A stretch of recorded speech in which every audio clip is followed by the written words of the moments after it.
A bird without wings is equal to a man without goal అంట. ఏ bird without ఎంత important ఒక మనిషికి goals అనేవి కూడా అంత ఇంపార్టెంట్. ఎలా అంటారా, సపోజ్ మీరే చూడండి, కెమెరాకి ఫోకస్ లేకపోతే ఏమవుతుంది, మంచి పిక్చర్స్ అనేవి రావు. సిమిలర్ వేలో ఒక మనిషికి గోల్స్ అనేవి లేకపోతే వాళ్ళు ప్రొడక్టివ్ లైఫ్ ని ఆనందించలేరు, వాళ్ళు ఉన్నత స్థానాలకి వెళ్ళలేరు. సో మీరు ఒక గోల్స్ అనేవి ఇప్పుడే సెట్ చేసుకోండి. గోల్స్ అనేవి ఎలా సెట్ చేసుకోవాలి అంటారా, గోల్స్ అనేవి ఎప్పుడు స్మార్ట్ గా ఉండాలి. స్మార్ట్ అంటే SMART, స్మార్ట్. సో ఎస్ గురించి మాట్లాడుకుందాం. ఎస్ అంటే స్పెసిఫిక్ అనమాట. సో మన గోల్స్ అనేవి ఎప్పుడు మనకి క్లియర్ విజన్ గా ఉండాలి, అంటే మనకు క్లియర్ కట్ గా తెలిసి ఉండాలి. ఓకే, నేను ఇలా అవుదాం అనుకుంటున్నాను, ఇలా చేద్దాం అనుకుంటున్నాను అనేది మనకు ఒక క్లియర్ విజన్ అనేది ఉండాలి. అది ఎస్ అనమాట. సో ఎం అంటే ఏంటి అంటే మెజరబుల్. సో మెజర్ చేసుకుంటూ ఉండాలి. అంటే ఫర్ ఎగ్జాంపుల్ తీసుకుందాం, UPSC IAS ఎగ్జామినేషన్. ఒక మనిషికి IAS కంప్లీట్ చేయడానికి 2 years పట్టొచ్చు, ఇంకొకరికి 5 years పట్టొచ్చు, ఇంకొకరికి 8 years. సో అది ఒక మనిషికి ఇంకొక మనిషికి వేరీ అవుతుంది కదా, అంటే అందరూ ఒకేలా అయితే ఉండరు కదా. సో ఆ యొక్క గోల్ పైన మనకు క్లియర్ కట్ మెజర్ అనేది ఉండాలి. సో ఎంత టైం పడుతుంది ఏంటి అవన్నీ కూడా. నెక్స్ట్ ఏ అంటే ఏంటి అంటే అచీవబుల్. అంటే ఇంతకు ముందు దాన్ని ఎవరైనా అచీవ్ చేశారా, లేకపోతే మనమే ఫస్ట్ అనేసి. ఒకవేళ మనమే ఫస్ట్ అంటే ఇంకొంచెం ఎక్కువ టైం పట్టొచ్చు. So achievable.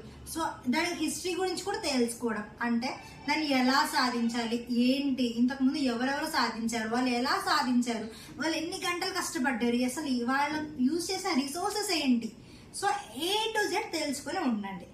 నెక్స్ట్ ఆర్ అంటే ఏంటంటే రియలిస్టిక్. అంటే మీరు సపోజ్ బిల్డర్ అవ్వాలనుకుంటున్నారు, ఎక్కడ కడతారు, నేల మీద కడతారు కదా, ఆకాశం అయితే కట్టలేరు కదా. సో మనకున్న గోల్స్ అనేవి కూడా రియలిస్టిక్ గా ఉండాలి, అంటే ప్రాక్టికల్ వేలో ఉండాలన్నమాట. So it defines R realistic. Next time bounded. So మనకున్న గోల్స్ అనేవి టైం పెట్టుకోండి. అరే నేను ఇక్కడ నుంచి ఇంతవరకు చదువుదాం అనుకుంటున్నాను, మార్నింగ్ 4:30 నుంచి ఈవినింగ్ 4:30 వరకు నేను చదువుదాం అనుకుంటున్నాను, ఇలా ఇంత డైలీ చదువుదాం అనుకుంటారు. మీరు ఒక ప్లాన్ చేసుకోండి, ఒక టైం టేబుల్ ప్రిపేర్ చేసుకోండి.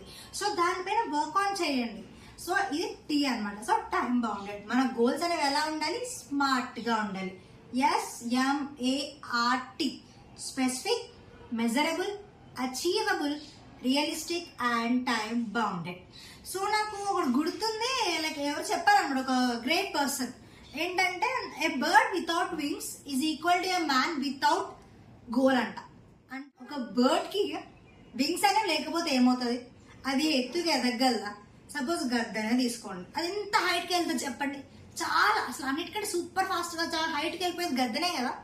ఒకవేళ దానికి కనుక వింగ్స్ లేకపోతే ఏమవుతుంది, అదంత హైట్కి వెళ్ళగలదా, దాని అంత అచీవబుల్ అవ్వగలదా, లేదు కదా. సేమ్ సిమిలర్ వేలో మనిషికి అనేది గోల్ లేకపోతే వాళ్ళ లైఫ్ లో ఎదగలేరు, వాళ్ళు ఉన్నత స్థానాలకి ఎదగలేరు, వాళ్ళు అనుకున్నది సాధించలేరు. సో ఇప్పుడు కూడా మనకి ఎప్పుడు లేట్ అవ్వదు. సో మనం ఎప్పుడైనా స్టార్ట్ చేయొచ్చు, ఇప్పుడే స్టార్ట్ చేయండి. అసలు మీ గోల్ ఏంటి, మీకున్న ఇంట్రెస్ట్ ఏంటి, మీకున్న హాబీస్ ఏంటి, మీరు ఎందులో వెళ్ళాలనుకుంటున్నారు, ఏం సాధించాలనుకుంటున్నారు, ఎలా వెళ్ళాలనుకుంటున్నారు. సో వీటన్నిటిపైన ఈ రోజే డిసైడ్ అవ్వండి. సో మళ్ళీ గుర్తుపెట్టుకోండి, స్మార్ట్ గా ఉండాలి, specific, measurable, achievable, realistic and time bounded.